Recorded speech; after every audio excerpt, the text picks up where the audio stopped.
Today we will look at the vertical power VPX as it is implemented in the Grand Rapids HX, the Advanced Flight Systems EFIS, the MGL Voyager, the Garmin G3X, and the Dynon Skyview system. This is the VPX on the Grand Rapids HX display. If you have an alarm while flying, it'll show up on the main screen here. So here you can see it says VPX. We'll go ahead and down here under message, we'll press the message button and it says the boost pump has a short circuit. So we'll go ahead and acknowledge that message, and then you can just press the engine display and that will bring up the vertical power page. Here you can see the battery voltage, the primary alternator, and how much current everything is drawing. Right here, 0.7 amps. Obviously it'd be higher in a real system in an aircraft. Here you can see all the electrical devices, and next to it it's green or white to show that it's on or off, and then the boost pump right here is red. What we'll do is go ahead and press these keys down here, select the device, and it selects the device automatically, and then to reset that fault we can just press the reset button right here. Now you notice that resets the fault and it's back to showing it green again. You can see the trim and flaps are displayed on the screen, and those come directly from the VPX. This is the Garmin G3X.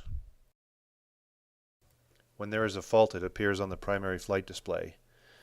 You can then go over to the multifunction display and select the VPX page. The VPX page is in red because that means there's a fault on that page. And on the page you can see the electrical system diagram. Here it shows the current on the VPX page, the battery voltage, and the alternator status. You can now go ahead and select the device list, and it automatically selects the faulted device, and then from the bottom of the screen you can press the reset button and that will reset the fault. If you want to turn a device on or off manually from the screen, just select the device and then press the on or off button at the bottom of the screen, and you can see the status of the device change on the screen. Here's the Advanced Flight Systems display. To see the electrical system page, simply press the first page of the checklist and you'll get a split screen display with the electrical system status. You can scroll to different devices to turn devices on or off manually from the screen. Down here we'll go ahead, turn the device on and off using the knobs, and then go ahead and press the return button to go ahead and get back to the main screen. If we have a fault, you can see it down here where the normal faults are displayed. In this case, there's a fault on the taxi light. So what we'll do is go ahead and acknowledge that fault. Go ahead and bring up the first page of the checklist, and now we can see a list of all the electrical devices. Here it shows the devices, and it shows a green dot next to it for on, a white dot for off, or red for faulted. So you can see the taxi light is faulted because it has a red dot next to it. Up here it tells you what type of fault. It says that there's a current fault, which means that the taxi light is burned out because it's not drawing any current. So we'll go ahead down here to the keys, press the reset button. If you want to reset the fault, you simply press that button, hit return, and now we can see the full page again. This is the VPX implemented on the Dynon Skyview. Press the engine button, then press the VPX button, and the VPX page will appear. Here you can see the electrical system diagram showing that the main alternator is on, the current draw, and now you can use a rotary knob to scroll through your list of electrical devices and select the faulted device. Then go ahead and press the reset button to reset that circuit breaker. To turn a device on or off manually, simply scroll to that device, then press the on or off buttons.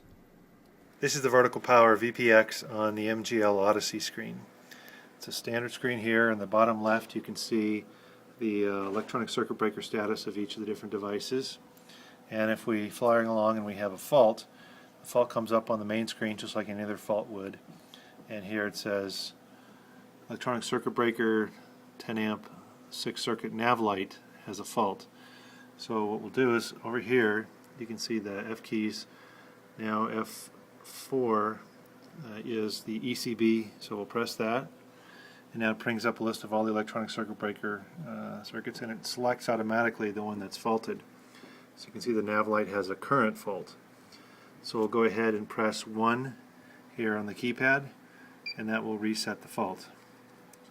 You can also see there's a split screen, and so on the right hand side of the screen it shows each of the individual devices, and it says the name of the device, if it's on or off, how much current it's drawing, and you can see right away where there's a fault. So right here it shows the nav light has a fault.